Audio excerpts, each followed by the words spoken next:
I first came into contact with the new Kia EV6 last winter as I was putting together, or actually performing, my mid-size crossover EV comparison test, which involved at the time only the Volkswagen ID4 and the Ioniq 5. But by the hand or the grace of the automotive gods, one of these showed up at the very last second. And I must say that almost instantly, after having extensively driven the ID4 on a few occasions, in fact, and the Ioniq 5, this one came out on top in that comparison test. I mean, so impactful was this vehicle's performance and essentially everything about it, that it just took home the honors. And now I find myself many months later, in the middle of summer, and I'm test driving it again, although a slightly lesser, lower trim, which is a blessing as far as I'm concerned, and I'm faced with a huge, huge problem. Hear me out. I have, oh geez, how can I put it nicely? I don't trust Hyundai Auto Group products that much anymore. I may have mentioned this before in the past with some reviews where in the late 2000s and early 2010s, I recommended to many friends and family members to actually purchase Kias and Hyundais, only to find out that out of the 12 or 14 people that purchased or leased or whatever these vehicles, only one kept on driving it beyond 4 years' time because of the number of reliability related problems they experienced. Since, well, Hyundai, like all other automakers, but Hyundai, the group, Kia, I'm going to leave Genesis out of that for the moment anyway. Well, there have been a number of recalls and all kinds of problems, but not so unusual except for a few handful of problems that have lasted well over a decade that Kia and Hyundai have known about for even longer than that. Anyhow, what I'm trying to say is that I don't normally suggest that consumers or people take on a Kia or a Hyundai product as their family vehicle. Despite that, so many have done so. I mean, in my immediate family and very close friends, because the value proposition is always so mind-boggling, as are typically designs. And here I find myself today with this 2022 Kia EV6 long-range all-wheel drive, and I want it. I want one. I want this one, in fact, because the specifications are ideal. Like I said, this is just a long-range all-wheel drive. It's on a GT line, and it's red. It looks great. And more than that, it's just, well, it's great. It's just absolutely great.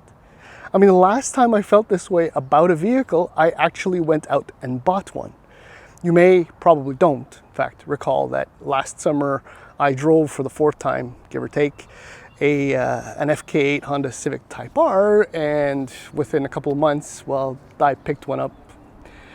And but I don't know that that's going to happen this time. But if the finances were a little bit different, I would. So basically, I suppose at this point you don't have to watch the rest of the video, because if for some reason you trust my opinion, get your name on a list to pick one of these up. That's it. That's all, because I want one. But if you want to stick around, thank you very much, because we're going to do a little walk around, talk about some styling and pricing and stuff like that, and then we'll take it for a spin. So if you're still there, hang in there. All right, so styling. I can't really find anything wrong with the way this thing is designed. I mean, as we walk around, you know, like focus on the rear, work with me as we walk around. We'll make our way to the front. I mean, there are a few details I don't like that are kind of annoying, but overall, this thing is smashingly good looking. I mean, that front end is so wide, squat, pinched, that it could be on some kind of minute supercar. Oh yeah, I went there. I absolutely went there. And Kia, usually I complain about this, you know, they over-design, over-style things, but I mean, there are details. There's just a whole bunch of stuff going on that is totally unnecessary. And again, I usually complain about that, but that's because Kia and Hyundai, as they update their models, usually overstyle just to mark a new generation. But because this is the first generation EV6, they can do whatever the heck they want. I mean, if I was to make kind of one comment, I mean, now we've just walked around, the front and the rear look like they were designed by two different people. It kind of reminds me of the second generation Mazda MX-6, where one guy was thinking one thing and the other gal was thinking something else. But it just works. I mean, I love the void on the rear hatch, right? And how the taillights are integrated into the integrated spoiler. It's fantastic. Yeah, you have to agree with me. Oh, and well, here's the kicker for me. You ready for this? Long roof. That's right, this is a station wagon. I have deemed it as such, and as such it will be, well, I'll call it that. All right, so pricing information in the US, base price for the rear-wheel drive standard range, $41,400. In Canada, same model, $44,995. Top trim GT line long range all-wheel drive is $61,995. In the US, $56,400. There is a GT, a real GT coming a little bit later this year for the 23 model year. That'll be a little bit pricier, but even though it'll have a crap ton more power, I still think this is the sweet spot right here. So what do you get with the base car? You get 19-inch wheels, twin curved 12.3-inch displays, heated seats, Apple CarPlay, Android Auto, Sirius satellite radio, and so on and so forth. It's all there. But this model, the sweet spot, yes, is the long range all-wheel drive, not a GT line, and it is $54,995. So that $10,000 jump gives you a second electric motor, the larger 77.4 kilowatt hour battery over the 58 kilowatt hour battery. And this one also includes a heated steering wheel and a bunch of other stuff. So it's just 55 grand for this is superb.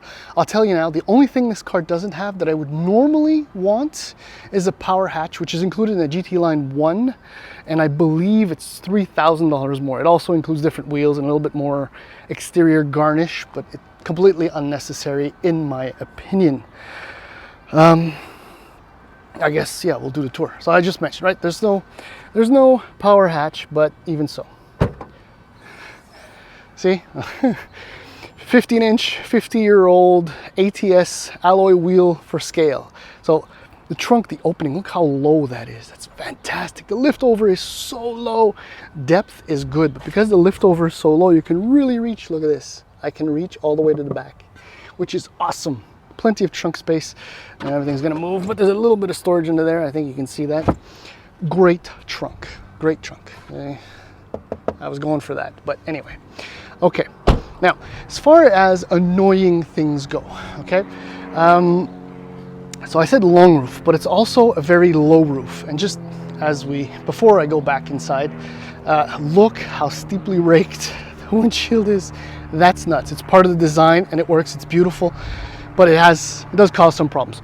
One thing, these handles, I can't wait till they go out of style because it's just absolutely annoying. It's a pain in the butt to have to do two motions in order to open a door instead of just one single, wrist movement or hand movement. Anyway, okay, so that's open. There is so much room. If I'm not mistaken, the EV6's wheelbase is 10 centimeters longer than the Ioniq 5s. So, I mean, look, that's my driving position. Okay. So just a quick shot of the dash while we're here. Look at the amount of legroom. If I was sitting here, like I could stretch my entire hand and it would still not touch my knee. You cannot squeeze a third person between the two baby seats, but 3 adults could essentially fit in there if you tried hard enough. Okay, well, I'll do it now and I'll do it again. The low roof line. You really have to tilt your head when you slide in. And when you're dropping in the kids into the seats, same thing. You almost have to kind of slide them in on an angle unless they're able to climb in on their own. Just saying. So the roof line, oh, okay. The roof line. Okay, pause on the roof line. The handle again. Okay, so this has smart key access. That's how long you have to hold it. And I don't know if you could see, but my finger, the tip, was actually bending because I have to put so much pressure on it in order to recognize what it is I'm asking of it. I don't know if that's because of the style of the handle, but that's, I mean, you can get used to that, but I find it, again, annoying. Same thing to unlock. Anyway, you know, I'm used to like my Golf. It just needs to, like, my hand needs to cast a shadow and it's enough to unlock it. And again, it's annoying. It's not even cool anymore. It got old real fast. So the roofline, look, if you picture yourself sitting in there, look where the top of the A-pillar is. It's actually right in line with the bottom of your butt. It's not a head like you would normally expect. Styling, again, it's magical. But getting in and out, oh, quick shot. It's nice. All the materials fit nicely. It's all good. Nothing special, but still good. All right, so getting in, kind of hard to, you know, tilt my head and get in while I'm holding the phone, but anyway. Okay, so let's zoom out a little bit.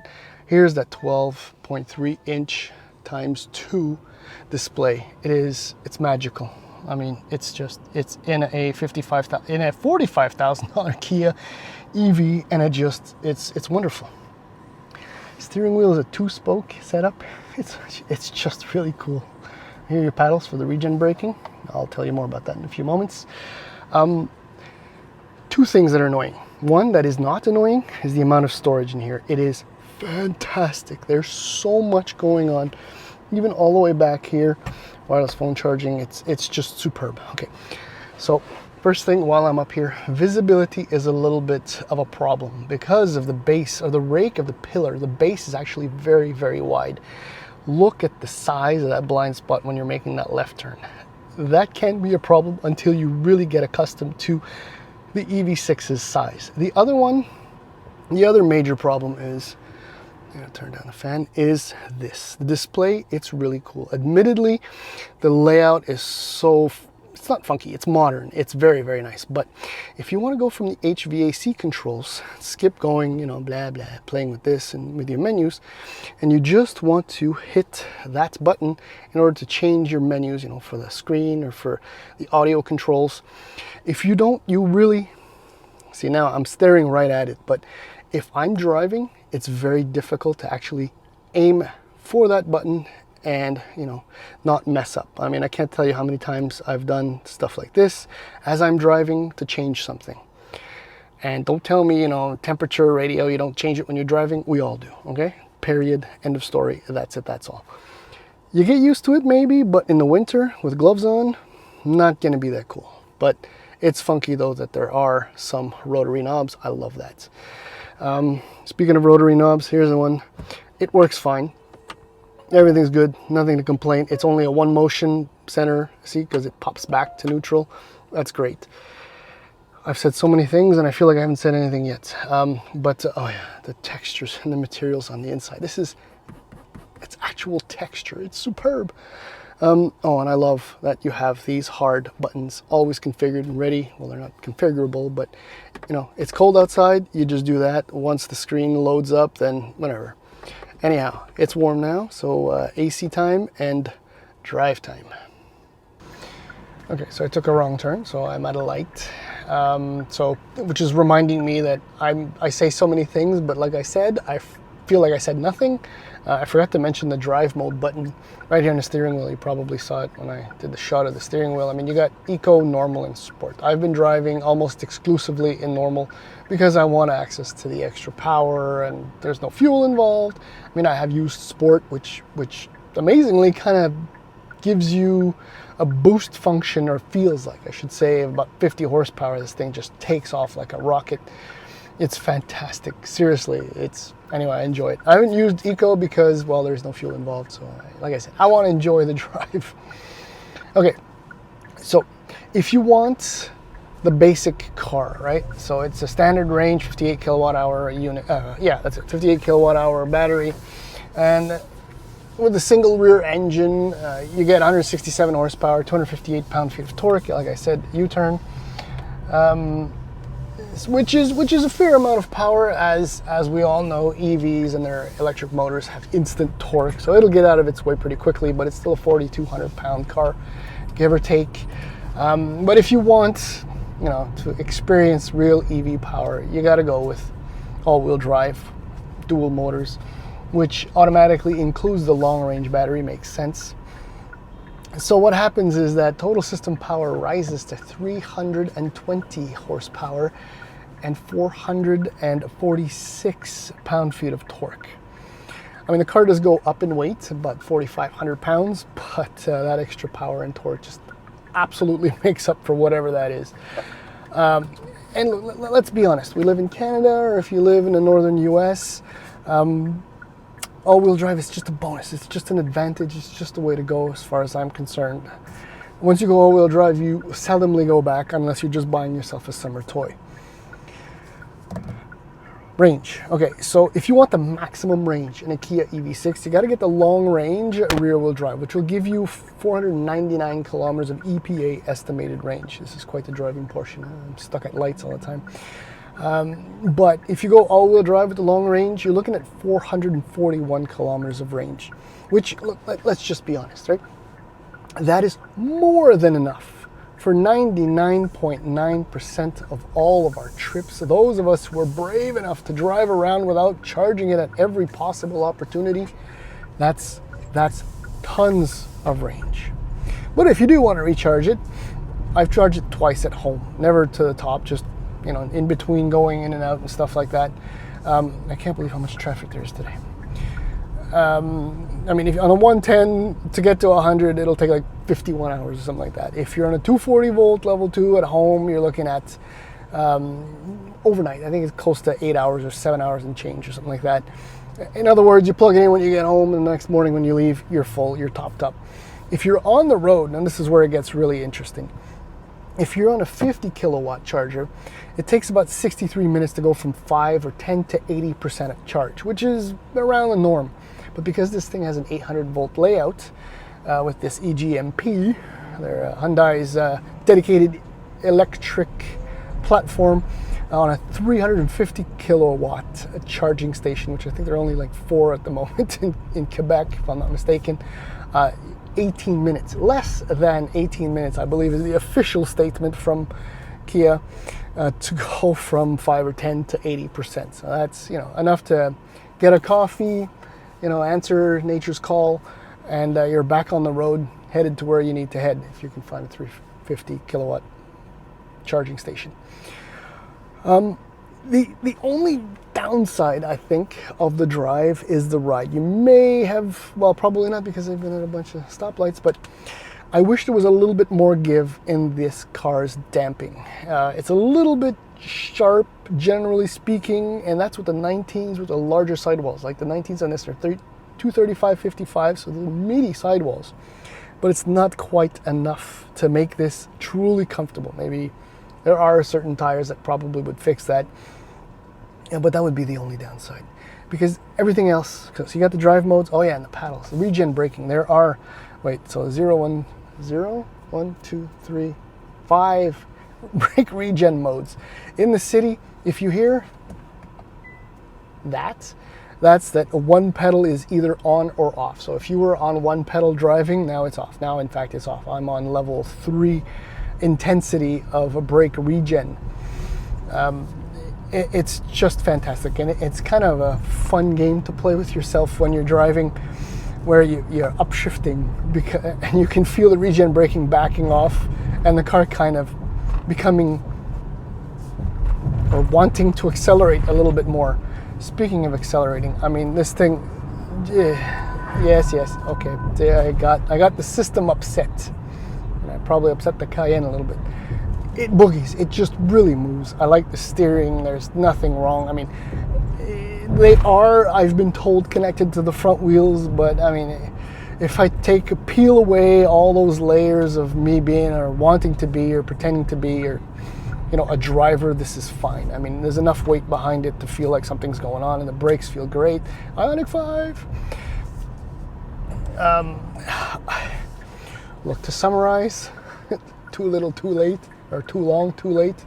I love this thing. I want one. I love the interior. I love the styling. I love the performance. I love the range, the pricing, the value. I mean, give me a power hatch, change those door handles, and shoot, I'm gonna have to get rid of 1 or 4 of my junkers in the fleet. Not the Type R, although that's the only one that's worth anything. and I'd have to get one of these. Anyhow, I'm done. That's it. Thank you.